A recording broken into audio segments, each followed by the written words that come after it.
माध्य साम्राज्य, जो केवल एक सदी से कुछ अधिक समय तक अस्तित्व में रहा, प्राचीन विश्व के इतिहास में एक अनूठा स्थान रखता है।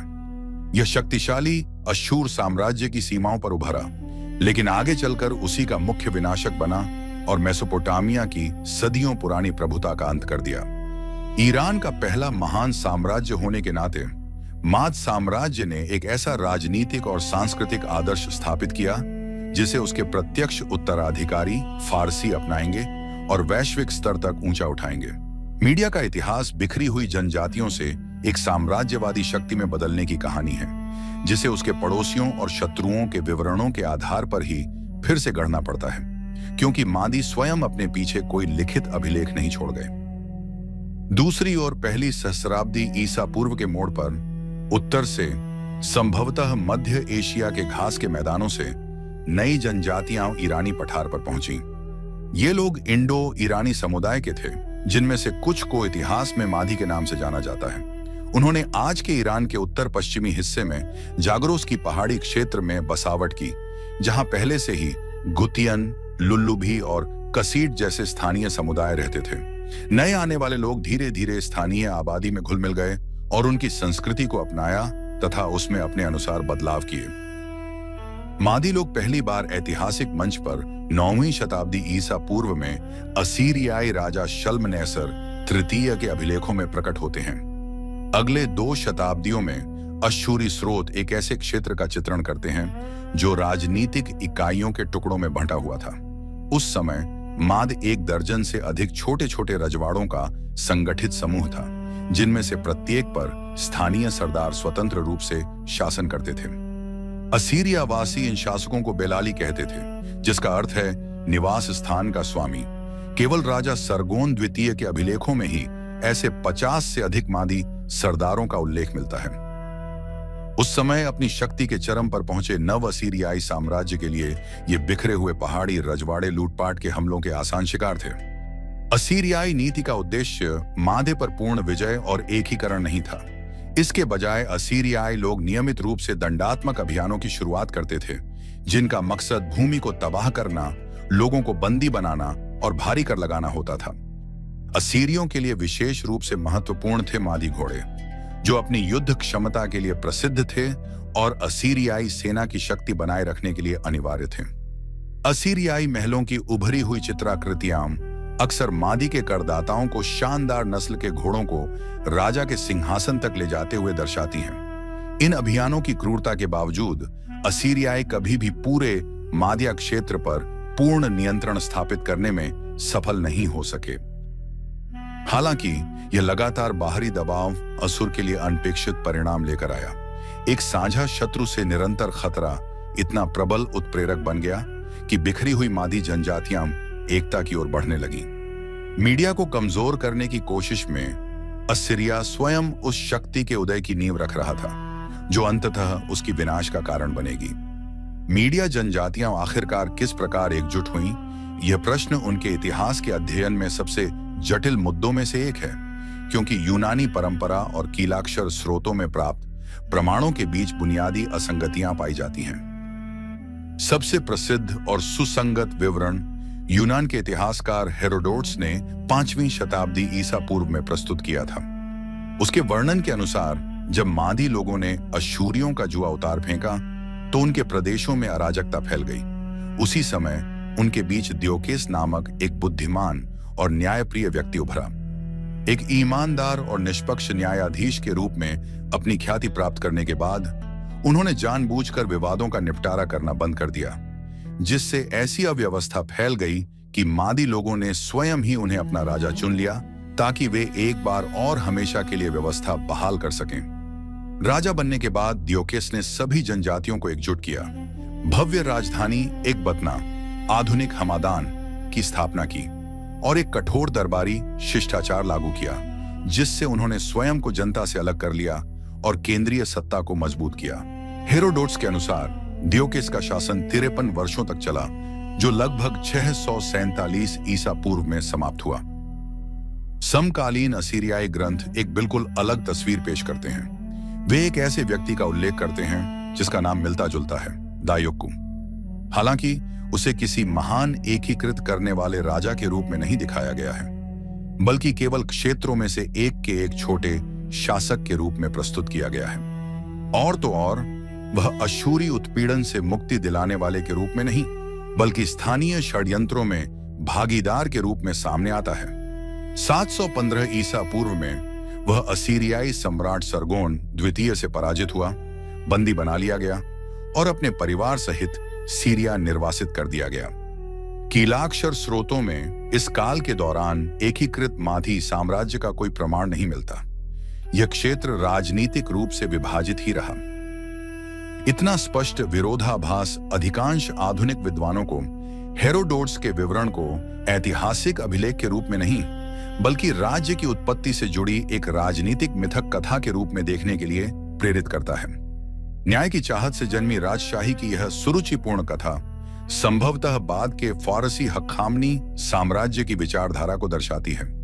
मादियों से सत्ता प्राप्त करने के बाद पारसियों का यह निहित स्वार्थ था कि वे संपूर्ण ईरानी साम्राज्यवादी परंपरा को कानून और व्यवस्था पर आधारित दिखाएं, ताकि उसे अश्शूरियों के तानाशाही शासन के विपरीत प्रस्तुत किया जा सके।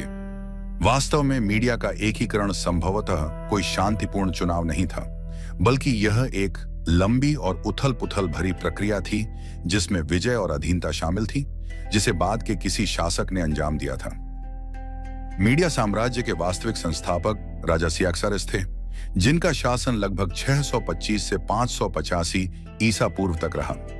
यही उनकी नेतृत्व क्षमता थी जिसने मीडिया को प्राचीन निकट पूर्व में एक प्रमुख शक्ति में बदल दिया।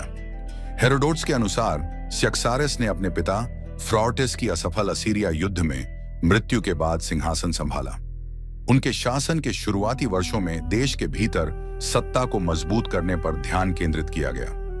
उन्होंने एशियाई घास के मैदानों से आए और लगभग 3 दशकों तक इस क्षेत्र पर राज करने वाली स्किथियन जनजातियों के प्रभुत्व का अंत कर दिया। सियाक्सारिस ने न केवल स्किथियनों को पूरी तरह से बाहर निकालने का कार्य पूरा किया, बल्कि उनकी शेष बची हुई धमकी का उपयोग भी मादी सेना में अनुशासन और युद्ध के लिए तत्परता को और मजबूत करने के लिए किया। उनका सबसे महत्वपूर्ण नवाचार एक सैन्य सुधार था। उन्होंने बिखरी हुई जनजातीय सेना को सेवा शाखाओं के अनुसार विभाजित एक नियमित सेना में बदल दिया, भालेदारी, धनुर्धर और घुड़सवार। इसी प्रकार मीडिया का क्षेत्रीय राजनीति में एक सक्रिय शक्ति के रूप में उभरना शुरू हुआ। एक शक्तिशाली सेना तैयार करने के बाद सियाक्सारिस ने असीरिया पर हमला करने के लिए सही मौके का इंतजार किया। अंतिम महान असीरियाई राजा अश्शुरबनिपाल की मृत्यु के बाद साम्राज्य गृह युद्धों और विद्रोहों के भंवर में डूब गया। मौका देखते ही सियाक्सारिस ने बाबुल के राजा नबोपोलासर के साथ एक रणनीतिक गठबंधन कर लिया, जिन्होंने विद्रोह छेड़ दिया था। 614 ईसा पूर्व में मादी सेनाओं ने अश्शूर असीरिया की प्राचीन पवित्र राजधानी पर कब्जा कर उसे लूट लिया। फिर 612 ईसा पूर्व में मादी और बाबुल की संयुक्त सेना ने 3 महीने की घेराबंदी के बाद नीनवे पर धावा बोल दिया, जो उस समय दुनिया का सबसे बड़ा नगर था। निनेवे का पतन असीरियाई साम्राज्य के अंत का प्रतीक था, जिसने सदियों तक अपने पड़ोसियों में आतंक फैलाया था। असीरिया के पतन के तुरंत बाद मादी लोगों ने उरार्तु राज्य के खिलाफ एक अभियान शुरू किया, ताकि एक संभावित प्रतिद्वंद्वी को समाप्त किया जा सके। इस अभियान के दौरान प्रमुख किलों पर कब्जा कर लिया गया, उरार्तु साम्राज्य की शक्ति के केंद्रों को नष्ट कर दिया गया और प्रशासनिक व्यवस्था को अस्त व्यस्त कर दिया गया। 6ठी शताब्दी ईसा पूर्व के मध्य तक बाहरी आक्रमणों और आंतरिक पतन के कारण कमजोर पड़ चुका उरार्तु अपनी स्वतंत्रता सदा के लिए खो बैठा और मीड साम्राज्य में समाहित हो गया। असीरिया के पतन ने विश्व व्यवस्था को पूरी तरह बदल दिया। मादी और बाबुल ने उसकी विरासत को आपस में बांट लिया और मादी ने एशिया माइनर के केंद्र की ओर पश्चिम में विस्तार करना शुरू कर दिया। इससे उसका टकराव एक और शक्तिशाली क्षेत्रीय शक्ति लीडिया साम्राज्य से हो गया, जिसकी सत्ता राजा एलियातेस के हाथों में थी। इसके बाद 5 वर्षों तक लंबा युद्ध चला, जिसमें किसी भी पक्ष को निर्णायक जीत हासिल नहीं हो सकी। परिवर्तन का क्षण 585 ईसा पूर्व में एक और युद्ध के दौरान आया। युद्ध की तीव्रता के बीच पूर्ण सूर्य ग्रहण घटित हुआ, एक ऐसी घटना जिसकी भविष्यवाणी हेरोडोट्स के अनुसार यूनानी दार्शनिक थेलिस ऑफ माइलेट्स ने की थी। अचानक छा गई घनघोर अंधकार को दोनों सेनाओं ने देवताओं का भयावह अपशकुन समझा। योद्धाओं ने युद्ध रोक दिया और अपने शस्त्र जमीन पर रख दिए। बाबुल और सिलिसिया के राजाओं की मध्यस्थता से एक शांति संधि संपन्न हुई। हेलिस नदी, जो आज के तुर्की में किजलिरमाक कहलाती है, को दोनों शक्तियों के बीच की सीमा के रूप में मान्यता दी गई और इस शांति को एक राजवंशीय विवाह द्वारा पक्का किया गया। सियाक्सारस के पुत्र अस्तियाज ने अलियाटिस की पुत्री एरियनिस से विवाह किया। इस घटना ने असुरिया के पतन के बाद क्षेत्र में उभरे नए शक्ति संतुलन को दृढ़ता प्रदान की। मीडिया साम्राज्य का स्वर्णकाल बहुत अल्पकालिक साबित हुआ। इस राज्य की किस्मत इसके अंतिम राजा के शासनकाल में ही तय हो गई थी। अस्त्याजेस, जो सियाक्सारस के पुत्र थे, ने 585 से 550 ईसा पूर्व तक शासन किया। उनका शासनकाल शांति और स्थिरता का समय प्रतीत होता है। फिर भी ठीक उसी के शासनकाल में उसके अधीन दक्षिणी ईरान में स्थित उसका सामंत अनशन नगर के पारसी क्षेत्र के फारसी राजा कुरुश द्वितीय शक्ति में उभरने लगा और इतिहास में कुरुश महान के नाम से प्रसिद्ध हुआ। इस समय तक माद देश में कुलीन वर्ग का एक काफी शक्तिशाली विरोधी गुट उभर चुका था, जिसका नेतृत्व एक हरपग्गुस नामक व्यक्ति कर रहा था। अपने राजा की नीतियों से असंतुष्ट होकर वे संभावित सहयोगियों की तलाश में जुट गए और उनका ध्यान साइरस की ओर गया, जिसे उन्होंने अपने उद्देश्य में शामिल होने के लिए प्रेरित किया।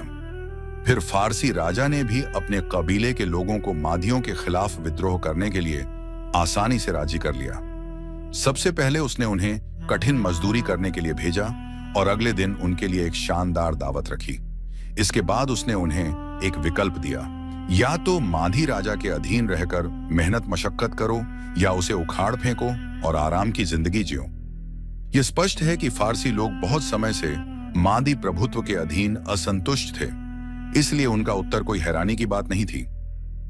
चूंकि मादी शिविर बंटा हुआ था, इसलिए फारसियों ने अपेक्षाकृत आसानी से जीत हासिल कर ली।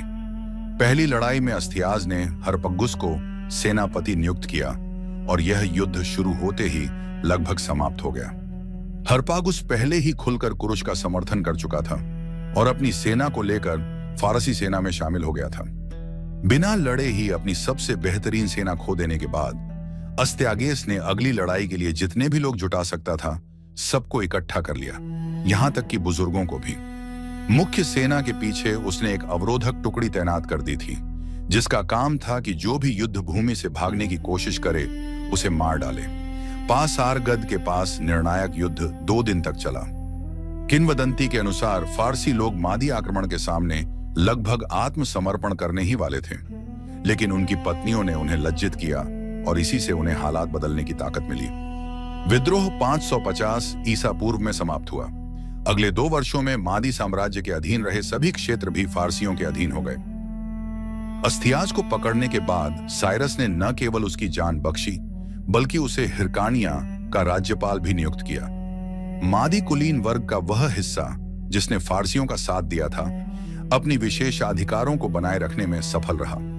नवगठित राज्य ने मादी शासन प्रणाली को यथावत बनाए रखा और चूंकि साइरस के पिता कम्बीसीज ने अस्थियाज की बेटी से विवाह किया था, इसीलिए स्वयं साइरस अपदस्थ राजा का नाती था और इस कारण उसे कभी भी गद्दी हड़पने वाला नहीं माना गया। असल में यह ईरान की एकीकृत साम्राज्यिक संरचना के भीतर शासक वंश का परिवर्तन मात्र था। पारसियों ने मादी राज्य को नष्ट नहीं किया, उन्होंने उसे विरासत में पाया। बाहरी दुनिया की नजरों में जैसे कि यूनानी नई सत्ता को लंबे समय तक मादी और फारसियों का संयुक्त साम्राज्य माना जाता रहा, यहां तक कि बाद में दाराए वहूश प्रथम के नेतृत्व में शुरू किए गए फारसियों के साथ युद्धों को भी यूनानियों ने अभी तक मादी युद्ध ही कहा। स्वतंत्र मीडिया को पुनर्स्थापित करने का विचार कुछ समय तक हवा में बना रहा। 522 ईसा पूर्व में मीडियनों ने फारसियों के खिलाफ विद्रोह कर दिया। इसका नेतृत्व पुराने शाही वंश के एक सदस्य फ्रॉर्तेस नामक व्यक्ति ने किया, जिसने स्वयं को राजा घोषित कर दिया। थोड़े समय के लिए विद्रोहियों ने अपने पुराने क्षेत्रों के एक बड़े हिस्से पर फिर से मादी शासन स्थापित करने में सफलता पाई। हालांकि फारसी सम्राट दाराए वहुश प्रथम ने इस विद्रोह को बेरहमी से कुचल दिया।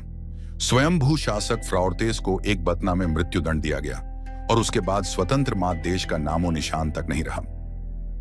मादी साम्राज्य का इतिहास इस बात का जीवंत उदाहरण है कि बाहरी खतरों के दबाव में किस प्रकार बिखरी हुई जनजातियां एकजुट होकर एक शक्तिशाली राज्य का निर्माण करने में सफल हुईं। हालांकि उनका अपना साम्राज्य अल्पकालिक रहा, लेकिन उसका महत्व अत्यंत गहरा था। मादियों ने पहला ईरानी साम्राज्य मॉडल स्थापित किया, जिसे बाद में हक्कामनी शासकों ने अपनाया और अभूतपूर्व स्तर तक विस्तार दिया। इस प्रकार यह प्राचीन मेसोपोटामिया की सेमिटिक सभ्यताओं और ईरानी प्रभुत्व के एक नए युग के बीच सेतु बन गया।